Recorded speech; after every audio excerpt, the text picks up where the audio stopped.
یہ کیا ایک بندہ تقریر کرتا ہے جی وہ 70 سال سے کردار تھا، اب ہم جو ہے نا وہ نیوٹرل ہو گئے ہیں، اس طرح کہنے سے پرانے گناہ معاف ہو جائیں گے؟ وہ انڈو کون کرے گا؟ وہ سارے کے سارے معاملات جو پاکستان کی اکانومی کا بیڑا غرق ہو گیا، پاکستان کی معاشرت کا بیڑا غرق ہو گیا، سوشل ویلیوز کا بیڑا غرق ہو گیا، اس کو انڈو کون کرے گا؟ اور معافی بھی نہیں مانگتے، صرف کہتے اب ہم نہیں کریں گے۔ یعنی جب آپ کے اندر اتنی جرت ہی نہیں کہ آپ غلطی کی معافی مانگیں اور یہ کہیں کہ یہ ہماری غلطی ہے ڈنکے کی چوٹ کے اوپر، تو آپ آگے چل ہی نہیں سکتے۔ تو یہ ساری ایکٹیویٹیز پرفارم کریں، انڈو کریں جتنا آپ کر سکتے ہیں، پھر ہم مانیں گے کہ ہاں جی واقعی جن صحافیوں کی نوکریاں فارغ کروائیں، جن کے خلاف جھوٹے ٹرینڈز بنوائے اور آج اپنے خلاف ٹرینڈ بن رہے ہیں، ظاہر ہے وہ، اور یہ ساری باتیں میں تکلیف سے کر رہا ہوں۔ میں نہیں چاہتا کہ پاکستان کا کوئی بھی ادارہ، چاہے وہ فوج ہو، جوڈیشری ہو، پولیس ہو، اور سب سے بڑھ کر پارلیمنٹ، وہ بے توقیر ہو چند لوگوں کی ایکٹیویٹی کی وجہ سے۔ اب ایک ادارے سے پوری نفرت پیدا ہو جائے چند لوگوں کی غلطی کی وجہ سے، تو اس کی ریمیڈی اسی صورت میں ہوگی کہ آپ وہ غلطیاں دور کریں۔ اس کے لیے پریکٹیکل وہ تمام ایکٹیویٹیز آپ کو پرفارم کرنی پڑیں گی جو آپ کے مخالفین آپ کے اوپر جنرل الزامات لگا رہے ہیں، آپ سے مراد آپ کے ادارے کے اوپر۔ اگر آپ نیوٹرل ہیں، سب سے پہلے مسنگ پرسن کا مسئلہ حل کریں۔ جنہوں نے آپ سے اختلاف رائے کیا، آپ نے انہیں جیلوں میں ڈلوایا، آپ سے مراد آپ کے ادارے نے انہیں غائب کروایا، ان سب لوگوں کو صرف چھوڑنا نہیں ہے، معافی مانگنی ہے ان سے۔ اور آخری ریکویسٹ میں آرمی چیف سے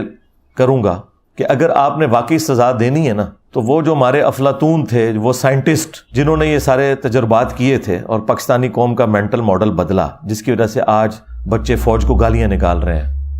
وہ جو سائنٹسٹ ریٹائر ہو کے خواہ وہ فوج میں سے خواہ عدلیہ میں سے اپنے گھروں میں بیٹھے ہوئے سکون سے بڑی سکرینوں کے اوپر یہ تماشے دیکھ رہے ہیں اور پاکستانی قوم کا اور پاکستانی فوج کا مذاق اڑتے ہوئے دیکھ رہے ہیں، ان کو سب سے پہلے پکڑیں۔ اور اگر آپ ان کو نہیں پکڑ سکتے نا، تو پھر یہ سارے کا سارا کریک ڈاؤن، یہ سارے کا سارا بلیک ڈے اس کو ڈکلیئر کرنا، اس کا کوئی فائدہ نہیں ہے، کیونکہ جب تک چور کی ماں کو نہیں نہ ماریں گے آپ، یہ چور نئے پیدا ہوتے رہیں گے۔ تو اصل مجرم وہ لوگ ہیں جو یہ سارے تجربات کرتے ہیں اور اب سکون سے بیٹھ گئے ہیں گھروں میں۔ رہ گئے یہ بچے، ان بچوں کو تو انہوں نے یوز کیا تھا، تو اس وقت تو یہ بچے آپ کے اپنے بچے تھے۔ اب ان بچوں کو ڈسون تو نہ کریں، خود ان کو یہ راستہ دکھا کے۔ ہو سکتا ہے آج کی قیادت یہ کہے کہ جی ہم اس سسٹم کا حصہ نہیں، وہ پرانی قیادت تھی، تو بھئی یہ بچے بھی پرانی قیادت نے بنائے ہوئے تھے۔ اگر آپ اس پرانی قیادت کو سزا نہیں دے سکتے تو ان بچوں سے بھی درگزر کریں۔ ہاں جو بالکل آدھی قسم کے مجرم ہیں، جس طرح یہ کہہ رہے ہیں کہ کچھ اس میں دہشت گرد بھی ہیں، کچھ 40-50 کے قریب جو ٹرینڈ تھے، جنہوں نے ایک جگہ پہلے عسکری ٹاور کو بھی آگ انہوں نے لگائی،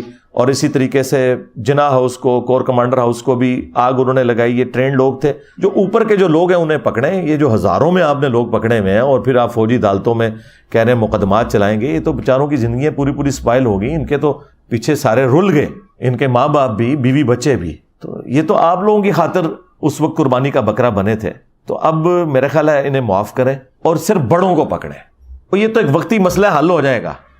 جو پرماننٹلی ہمارے ساتھ مسائل اٹیچ ہے نا، سب سے بڑا ہمارا اکانومی کا مسئلہ، اس کے بعد بیسک ایجوکیشن کا مسئلہ، اس کے بعد ہیلتھ کا ایشو، ہمارا سیکیورٹی ایشو تو بعد میں آئیں گے ہمارے۔ اصل تو مسئلہ یہ ہے کہ جب روٹی نہیں ہے پیٹ میں ڈالنے کو، تو باقی سارے مسئلے کیسے بڑے ہو سکتے ہیں اس کے مقابلے میں۔ لیکن اگر اسی طریقے سے آپ کسی ایک خاص چیز کی لکیر پیٹیں گے، تو مئی کا ہی مہینہ تھا اور تاریخ تھی 12، ایک ڈکٹیٹر نے قتل عام کیا کراچی کے اندر صرف اپنی حکومت کو دوام دینے کے لیے، تو اصولاً تو اس دن کو بھی بلیک ڈے ڈکلیئر کرنا چاہیے تھا، کیونکہ عوام تو اس دن مری تھی۔ عوام اس دن بھی مری، وہ میڈیا تو رپورٹ نہیں کر رہا، لیکن عوام تو مری ہے۔ تو اس طرح اگر بلیک ڈیز ہم گننا شروع کریں تو پاکستان کی ہسٹری بلیک ڈیز کے ساتھ بھری پڑی ہے۔ میرے نزدیک تو 12 اکتوبر 1999 بھی پاکستان کے لیے ایک بلیک ڈے تھا، جب ایک الیکٹڈ پرائم منسٹر کو اس طریقے سے بدماشی سے ہٹا کے اور اس کے بعد پھر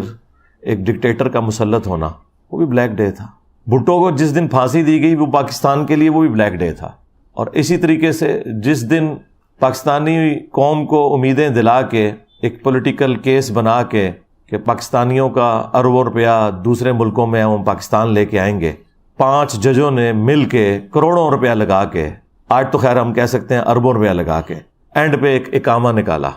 وہ بھی بلیک ڈے تھا پاکستان کی تاریخ کا۔ لیکن اب خاص طور پر چونکہ ایک پولیٹیکل جماعت کو ٹارگٹ کرنا ہے،